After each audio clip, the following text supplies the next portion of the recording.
Olá pessoal, segundo ano. Hoje a gente vai falar um pouquinho, vou dar um resuminho aí para vocês do nosso conteúdo, que é a Revolução Inglesa. Bom, como se algum de vocês já deu uma lida aí no livro, viu que o conteúdo é um pouco extenso, né? Porque esse capítulo trata da Revolução Inglesa e Revolução Industrial. Então, por isso, eu vou falar hoje um pouquinho para vocês sobre a Revolução Inglesa e aí depois a gente vai falar, eu vou gravar um outro vídeo para vocês sobre a Revolução Industrial, tá bom? Então vamos começar pela Revolução Inglesa. A gente falou então já no absolutismo, no mercantilismo. Então a Inglaterra, ela tinha um regime absolutista, né, aonde vinha a família Tudor no poder desde, como a gente estudou lá, o final da Guerra das Duas Rosas, né, que houve a disputa pelo trono depois da Guerra dos 100 Anos. Então, a dinastia Tudor, a família Tudor, assumiu o comando do governo. A gente comentou sobre o Henrique VIII, que foi o rei que criou a Igreja Anglicana, lembra dela? Então, a Igreja Anglicana, criada por ele, porque ele queria o divórcio, né? Tomou posse das terras da Igreja. Então, nós vamos ter aí o Henrique VIII, que vai exercer um poder absoluto e vai passar a ser o chefe da Igreja da Inglaterra, a Igreja Anglicana. Bom, agora, nesse período, então, que a gente vai estudar, a gente começa pela Rainha Elizabeth I, que é a filha do Henrique VIII. Então, a Elizabeth, ela vai ter um pouco de dificuldade para assumir o trono, porque ela era filha da Ana Bolena, que foi aquela do motivo do divórcio, então, por isso, ela não era filha de rei e de rainha, né? A mãe dela era uma pessoa do povo, digamos assim, né? Uma camponesa, então, por isso, ela não era bem vista pela nobreza, né? Então ela acabou tendo que enfrentar uma forte oposição, né? Ela recebeu muitas críticas e muitos não queriam aceitá-la, né? Coroar ela como rainha. Mas a Elizabeth vai se sair muito bem. Então ela assume, mas foi criado um parlamento. Na verdade, o parlamento já existia na Inglaterra, mas ele era convocado somente quando havia necessidade. Então esse parlamento seria convocado pela Rainha Elizabeth, sempre que ela quisesse aumentar os impostos, mudar alguma coisa, ela teria que convocar o parlamento. Seria uma forma de limitar o poder dela, porque eles não confiavam muito nela, né? Achavam talvez que ela não soubesse governar a Inglaterra. Bom, a Rainha Elizabeth vai surpreendê-los, né? Ela foi muito boa, economicamente falando, desenvolveu aquelas práticas mercantilistas que a gente estudou, né? Então, nós vimos que a Inglaterra, ela praticou o industrialismo, então ela vai se desenvolver muito no setor econômico da indústria, principalmente da indústria têxtil, da indústria de tecidos, e a Inglaterra vai incentivar muito isso. A Elizabeth, vai incentivar muito isso. Então, a Elizabeth vai incentivar a colonização da América do Norte, onde ela vai procurar fazer com que o comércio se intensifique com as colônias, principalmente com as colônias produtoras de algodão, que é a matéria-prima para o tecido. E também ela vai procurar incentivar os cercamentos de terra. Vai ser um programa que ela vai criar, chamado de enclosures. Os cercamentos de terra funcionavam da seguinte forma: quem tinha propriedades pequenas dentro da Inglaterra e no qual eles produziam só para subsistência, só para a própria sobrevivência, eles não iam mais poder ter essa propriedade. Então eles iam ter que vender essas terras e ir embora para a cidade. O que isso ocasionou? Isso ocasionou um aumento das terras, né? Quem já tinha terra, né, e comprou essas terras ficou com mais terras ainda, né? E quem não tinha essas terras acabou então, quem tinha essas pequenas propriedades acabou migrando para a cidade e se tornando mão de obra barata. Então, eles passaram a servir como mão de obra barata para essas fábricas. Então, isso acabou fazendo com que houvesse aí uma mão de obra excedente nas cidades, o que facilitava o desenvolvimento da burguesia. Então, durante o reinado da Rainha Elizabeth, houve um crescimento econômico com o aumento da produção de lã, né? Eles produziam principalmente, criavam ovelhas nessas terras, né? E com isso, então, houve também um aumento da mão de obra na cidade, que aumentou o desenvolvimento da burguesia. Então, nós tivemos alguns grupos sociais que foram privilegiados durante o governo dela. Houve um crescimento da gentry e dos yeomanis, que eles chamavam, né? Os yeomanis eram os médios proprietários rurais e a gentry eram os pequenos proprietários rurais que ampliaram suas propriedades e puderam, né, crescer economicamente. E também a burguesia de uma forma geral, né? Os industriais, os comerciantes, os artesãos. Então houve um aumento, uma melhora no desenvolvimento econômico da Inglaterra muito grande durante o reinado da Rainha Elizabeth, certo? Bom, religiosamente falando, a Rainha Elizabeth, ela vai seguir, lógico, a religião do pai, porque era obrigatório, a religião anglicana, mas muitos até acusavam ela de ser puritana, né? O que é o puritanismo? Dentro da Inglaterra, então, quem praticava o culto calvinista era chamado de puritano ou presbiteriano. O calvinismo a gente também já estudou, era aquela religião fundada pelo João Calvino durante a Reforma Religiosa, no qual ele falava sobre a teoria da predestinação, né? E nós tínhamos lá muitos burgueses, né, principalmente, que seguiam a doutrina do calvinismo. Então, por isso, a Rainha Elizabeth, ela era acusada até, né, de ser simpatizante, gostar, né, e a família, né, ter seguido essa religião, mas ela, como rainha, tinha que seguir a religião do pai, o anglicanismo. Mas ela não perseguia e não proibia o culto puritano dentro da Inglaterra. Então, durante o reinado da Rainha Elizabeth, houve um aumento, né, da prática do puritanismo dentro da Inglaterra, tá?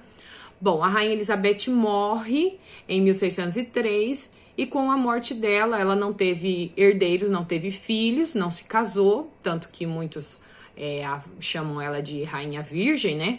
Então, por não ter se casado, a Rainha Elizabeth não teve herdeiros. O herdeiro mais próximo era o primo dela, o Jaime I, que na época era rei da Escócia, e ele veio para a Inglaterra, assumiu o trono e se tornou o novo rei. Bom, o Jaime I, bem diferente, né, da Rainha Elizabeth, ele já vai exercer um poder bem autoritário e absoluto, tá? Ele vai dar início a uma nova dinastia agora, porque como ele não é filho da Elizabeth, então toda vez que quebra a dinastia, começa uma nova dinastia. A dinastia dele vai ser chamada de dinastia Stuart, tá? Então a família Stuart, né, assume o comando do governo. O Jaime I, então, vai proibir a prática do puritanismo, tá? E vai manter a igreja anglicana tradicional, né, aquela fundada pelo Henrique VIII. Então é proibido qualquer tipo de prática religiosa que não seja a igreja anglicana católica, né, que segue as doutrinas da igreja católica tradicional. Ele também vai ser muito rígido, não vai querer utilizar o parlamento de forma nenhuma, vai dizer que o seu poder vem de Deus, aquela teoria que a gente estudou do direito divino. Então ele vai usar essa teoria do poder divino de governar e vai justificar o seu poder como um dom dado por Deus, tá? Depois dele, o Carlos I, filho dele, assume o comando do governo e vai dar sequência a essa ideia de poder absoluto, de poder divino, de governar sem o consentimento, sem utilização do parlamento.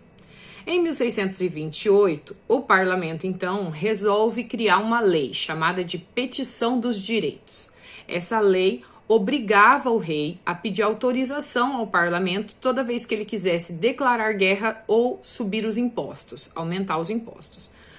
O Carlos I não gostou nem um pouquinho dessa atitude do parlamento, ele vai dissolver o parlamento, não vai respeitar a petição dos direitos, vai criar vários impostos, vai fazer o que ele bem quiser, né? Mas aí, alguns anos mais tarde, em 1640, ele enfrenta uma grande revolta escocesa e ele vai ser obrigado a convocar o parlamento para poder convocar o exército, pedir ajuda financeira.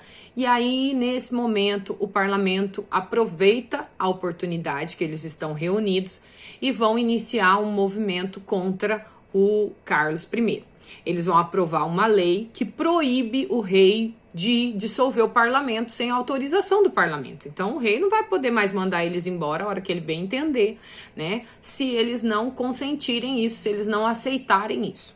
Bom, isso tudo, então, vai fazer com que o rei fique muito insatisfeito, a tensão cresce, e 2 anos depois, em 1642, nós vamos ter uma grande revolução que vai acontecer dentro da Inglaterra.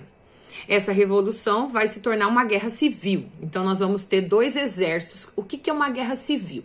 Uma guerra civil é uma guerra interna, dentro do próprio país. Então, a gente vai ter ingleses lutando contra ingleses. De um lado, eu tenho o exército do rei, né, Carlos I, e do outro lado, eu tenho o exército do parlamento, né, que eram aqueles que queriam acabar com o poder absoluto do rei, limitar esse poder do rei.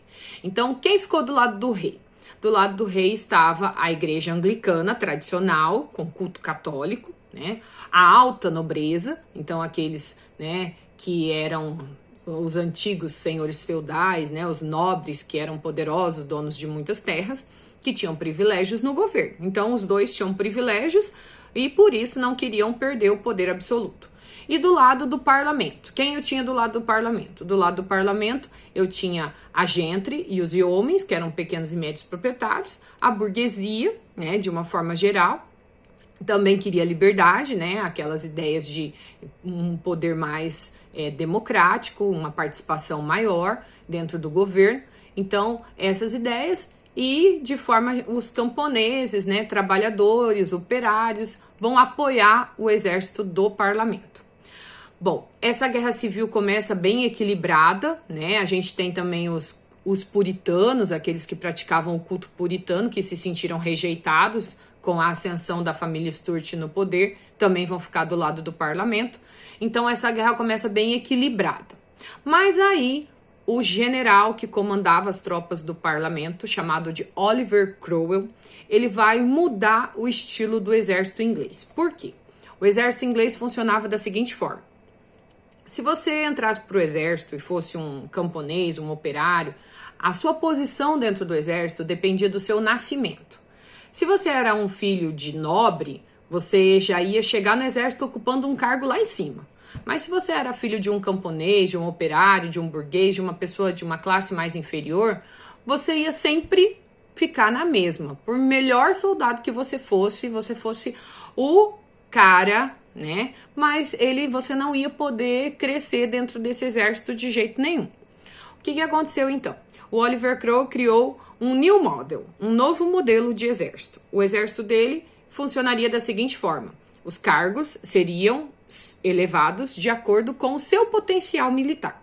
Então, se você fosse uma pessoa competente, né, um bom soldado, um soldado competente, você poderia crescer dentro desse exército e ocupar o cargo até de tenente, de capitão. Então, você poderia subir dentro desse exército. Isso foi uma maneira que ele fez, uma ideia que ele teve de fazer com que as pessoas tivessem vontade de ir para a guerra, de servir o exército, pensando em poder crescer dentro dessa sociedade.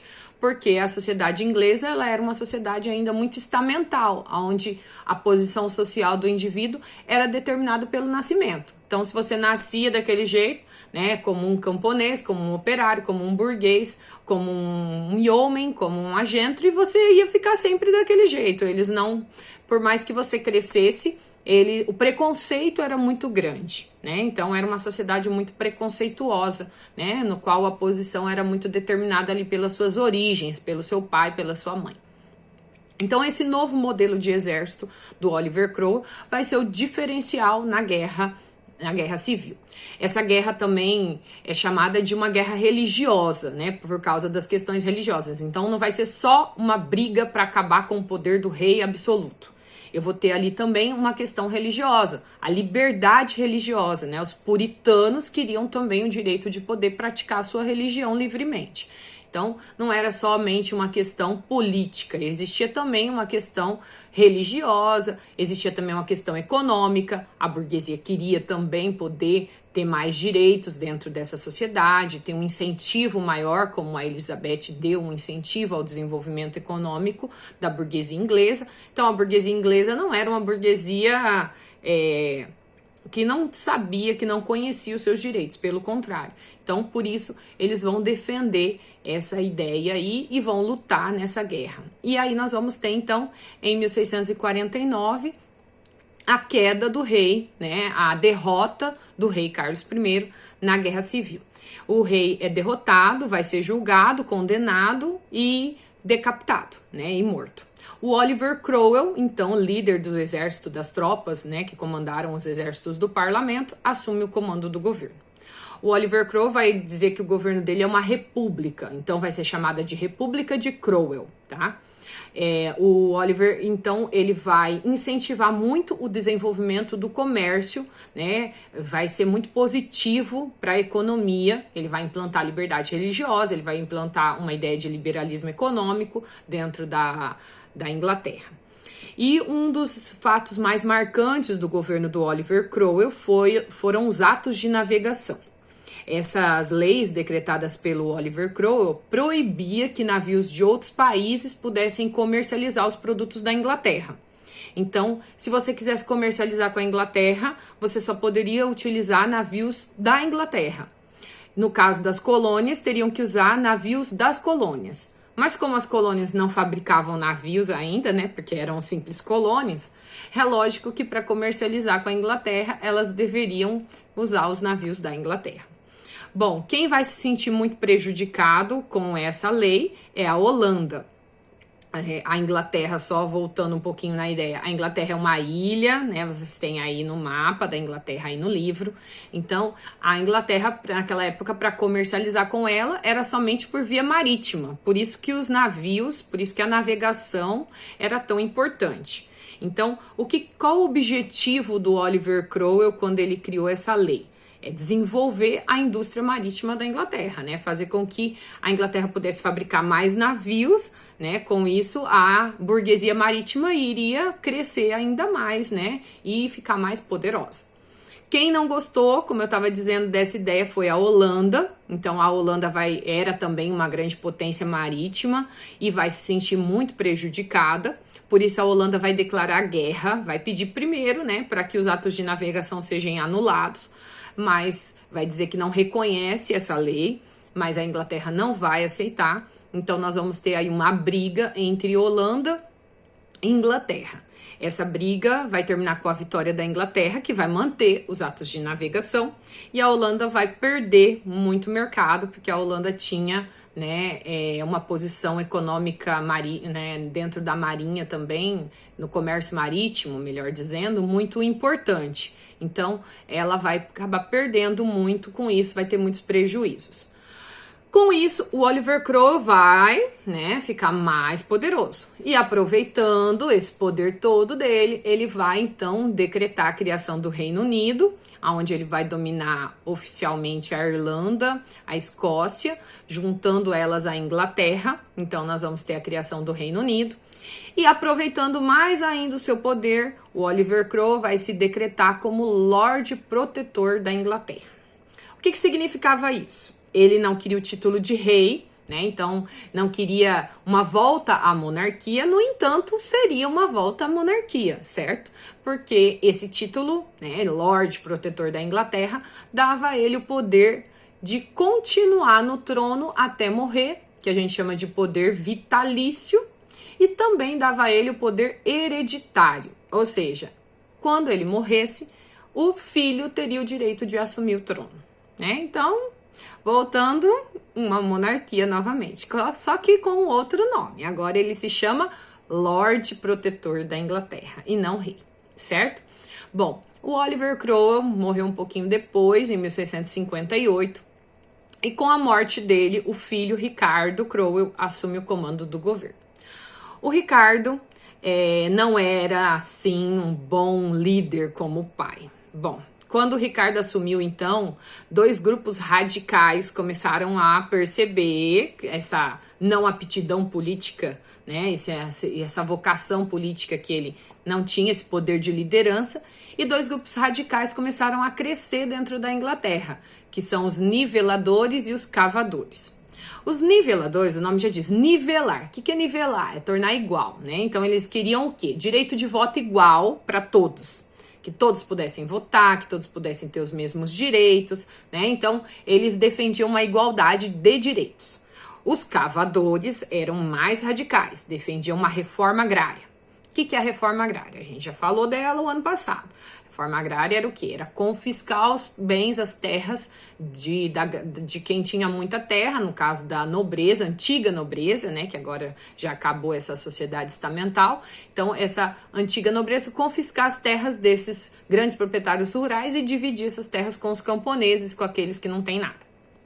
Então, essas ideias muito radicais de voto igual para todos, de reforma agrária, assustava muito o parlamento. O que aconteceu então? O parlamento inglês resolveu antecipar a situação, ao invés de ficar esperando o Ricardo, né, vendo que o Ricardo não tinha essa aptidão política, resolveram antecipar a situação, fizeram uma reunião e decidiram que entre manter o Ricardo e voltar à monarquia, à família Stuart, seria melhor então voltar à família Stuart.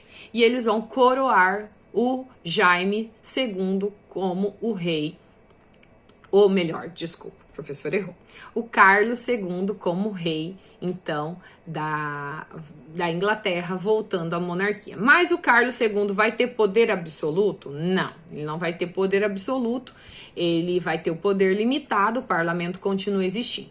No entanto, na prática, no dia a dia, o Carlos vai querer exercer um poder absoluto, ele vai proibir o culto puritano, novamente aquela questão religiosa, porque ele era um anglicano tradicional, católico, fanático, então ele vai proibir a prática do puritanismo novamente, vai começar com perseguições religiosas, né? Vai dizer que o seu poder é divino, que o seu poder vem de Deus, que ele não pode ser questionado, e aí começam novamente os conflitos com o parlamento, tá? Depois que ele morre, o irmão, o Jaime II, assume o comando do governo seguindo a mesma linha dele, né? De falar que ele tem um poder divino, e aí começa a se aliar ao rei francês, na época, o Luís XIV.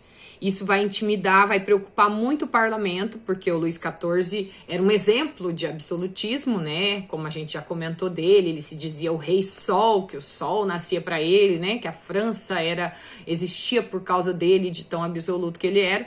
Então, essas ideias vão acabar, né? Essa aliança, né? Essa amizade entre os dois vai acabar preocupando muito mais o parlamento da Inglaterra, que decide, então, tomar uma atitude, né? Não dá para ficar esperando, eles não queriam uma nova guerra civil, mais sangue, mais mortes, né? Então, por isso, eles chegam à conclusão que é melhor tomar uma atitude. Em reunião, então, eles decidem tirar o rei Jaime II e colocar o Guilherme de Orange. Quem era Guilherme de Orange? Guilherme de Orange era genro, casado com a filha do Jaime II. Ele era um príncipe holandês. Então, a primeira coisa que se vê é a questão da linhagem, né, de ser filho de um rei, de ter sangue real. Então, eles não podiam coroar qualquer pessoa. E dentro da linhagem, né, eles viram, né, escolheram, acharam que a pessoa mais adequada seria o Guilherme. O Guilherme era casado com a filha do Jaime e era um príncipe holandês. Eles vão convidar ele, então, para ser o novo rei. Vai haver uma reunião onde o Jaime vai ser comunicado, né? Vai ser falado a ele que ele vai ser substituído. Ele não vai reagir, ele não vai pegar em armas, nós não vamos ter guerra.